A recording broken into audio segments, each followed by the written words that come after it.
first crewed lunar mission in over 50 years. 4 astronauts will venture around the moon, preparing humanity for a long-term lunar presence for scientific discovery and exploration.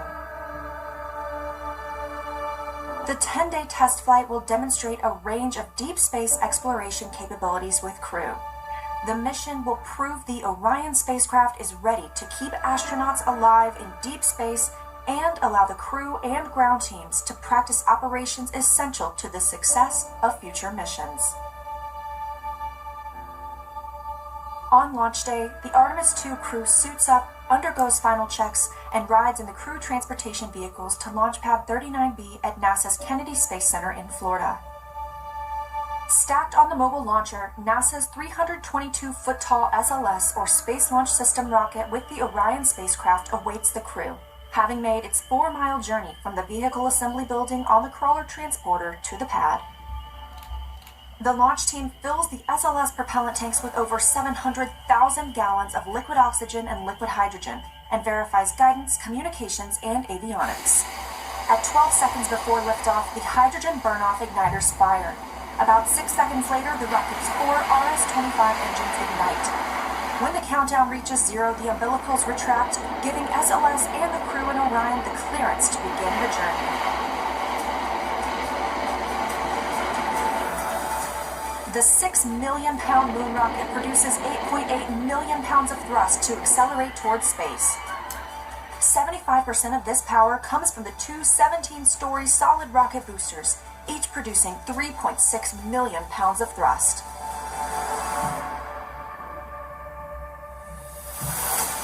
About 2 minutes in, the boosters are released, their solid propellant consumed. The core stage and its RS-25 engines continue to propel Orion and the crew to space. After 3 minutes, the protective fairings surrounding Orion's service module are ejected, exposing its solar arrays. 6 seconds later, the launch abort system is ejected from Orion. The crew has safely reached Earth orbit, though they could still abort using service module engines.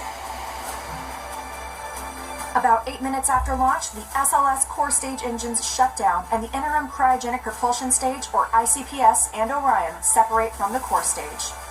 Orion and the ICPS are now flying free.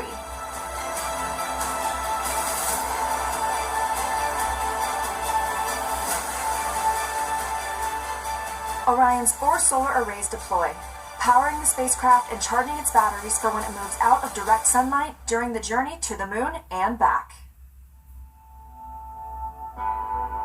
After a 90-minute orbit, the engine of the rocket's upper stage, or ICPS, ignites to raise Orion to a high Earth orbit. The Artemis II crew and Mission Control in Houston then begin a nearly 24-hour systems check while the astronauts are still relatively close to Earth, familiarizing themselves with their new home for the next several days.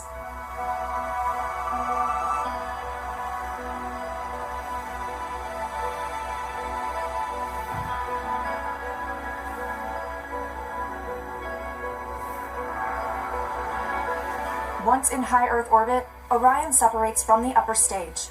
The expended ICPS and Orion stage adapter serve as a target for a manual handling test called the Proximity Operations Demonstration, preparing future crews for rendezvous, docking, and undocking with other spacecraft. During the demonstration, Artemis II astronauts use cameras and line of sight through Orion's windows to pilot the spacecraft as they approach and back away, assessing Orion's handling qualities, hardware, and software.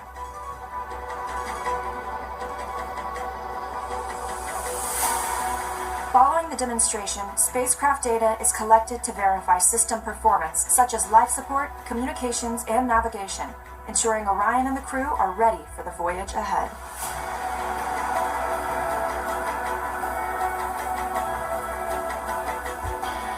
About 23 hours later, Orion's service module performs the Translunar Injection Burn, or TLI, pushing Orion out of Earth orbit and on an approximately 4-day trip to the moon. Ultimately, the crew's figure-8 flight path extends more than 230,000 miles from Earth. During the trip, the astronauts continue to evaluate the spacecraft systems and practice emergency procedures like testing the radiation shelter. The the Artemis II crew travels about 4,600 miles beyond the moon, becoming the first humans to lay eyes on the lunar far side in over 50 years. Their observations will help us prepare for future missions at the moon. During this period, there will be an anticipated communication blackout between mission control and the spacecraft. As the crew returns from the far side of the moon, Orion is drawn home by Earth's gravity in a free return trajectory, ensuring a fuel-efficient 4-day trip.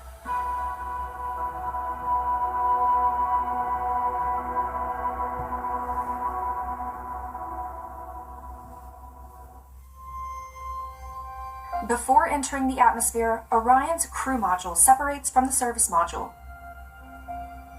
12 thrusters ensure Orion is properly oriented at an altitude of about 75 miles from Earth's surface.